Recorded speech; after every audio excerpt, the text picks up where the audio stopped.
ధన్యవాదాలు తెలియజేస్తున్నాను మిత్రులారా. మాజీ కేంద్ర మంత్రి వర్యులు శ్రీ మల్లిపూడి మంగపతి పల్లంరాజు గారు ఆశీర్వాదంతో, అలాగే పిసిసి అధ్యక్షులు షర్మిలారెడ్డి గారి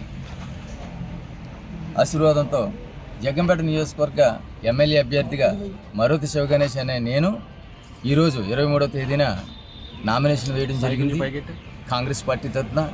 కాబట్టి జగ్గంపేట నియోజకవర్గ ప్రజలందరూ మరుతి శివగణేష్ అనే నన్ను ఆశీర్వదించి మీ ఆదరణ అభిమానం నాపై చూపించి హస్తం గుర్తుపై ఓటు వేసి ఎమ్మెల్యేగా జగ్గంపేట నియోజకవర్గానికి ఎమ్మెల్యేగా నన్ను, అలాగే కాకినాడ పార్లమెంట్ అభ్యర్థిగా పోటీ చేసినటువంటి మాజీ మంత్రివర్యులు శ్రీ మల్లిపూడి మంగపతి పల్లంరాజు గారిని ఎంపీగాను గెలిపించవలసిందిగా శిరస్సు వంచి నమస్కారాలు తెలియజేస్తూ మీ అందరినీ ప్రాధాయపడి ఈ అవకాశాన్ని, మీకు ప్రజలకు సేవ చేసే అవకాశాన్ని మరుతి శివగణేష్ అయినా నాకు ఇవ్వవలసిందిగా, మీరందరూ హస్తం గుర్తుపై ఓటు వేసి గెలిపించవలసిందిగా సవినయంగా కోరుతున్నాను. Thank you.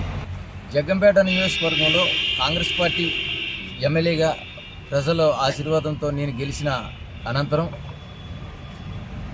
కోఆపరేటివ్ యాక్ట్ 1964 ప్రకారం ప్రతి గ్రామంలోని కోఆపరేటివ్ సొసైటీస్ ఏర్పాటు చేసి, దానికి అనుబంధంగా కోఆపరేటివ్ సొసైటీ బ్యాంక్స్ ఏర్పాటు చేసి, ఆ బ్యాంకుకి కావలసిన వనరుల నిధుల్ని నాబార్డ్ నుంచి మరే ఇతర కేంద్ర ఏదైతే ఇన్స్టిట్యూషన్స్ ఉన్నాయో వాటి నుంచి ఈ ఫండ్స్ని సేకరించి ఆ ఫండ్స్తోనూ బ్యాంకింగ్ సహకారంతోనూ, అలాగే రేపు రాబోయే కేంద్రంలో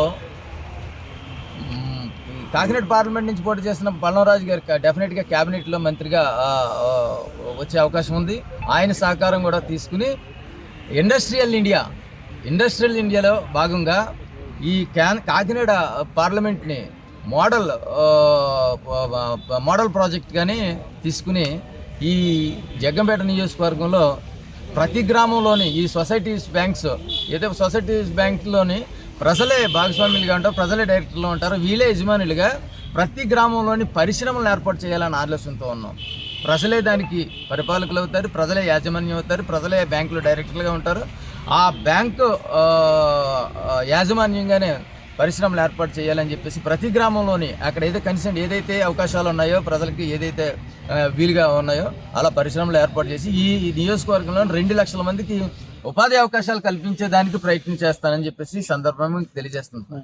అదేవిధంగా జగ్గంపేట నియోజకవర్గంలోని ప్రతి గ్రామంలోని 67 పంచాయతీలు ఉన్న జగ్గంపేట నియోజకవర్గంలో ప్రతి పంచాయతీలోని 5 నుంచి 10 ఎకరాల భూమి సేకరించి ప్రతి గ్రామంలో 1 ఎకరం నుంచి 2 ఎకరాల్లో ప్రతి గ్రామంలో 1 ఎకరం నుంచి 2 ఎకరాల్లో వంగవీటి మోహన్ రంగ పేరు మీద కాపు కళ్యాణ మండపాలు నిర్మాణం చేస్తాం. అలాగే 1 నుంచి 2 ఎకరాల్లో ఎస్సీ ఎస్టీలకి సంబంధించి డాక్టర్ బిఆర్ అంబేద్కర్ గారి కళ్యాణ మండపాలు, ఎస్సీ ఎస్టీ కళ్యాణ మండపాలు నిర్మాణం చేస్తాం. అలాగే 1 ఎకరం నుంచి 2 ఎకరాల్లో బీసీలకి జ్యోతిరావు పూలే పేరు మీద కళ్యాణ మండపాలు ఏర్పాటు చేస్తాం.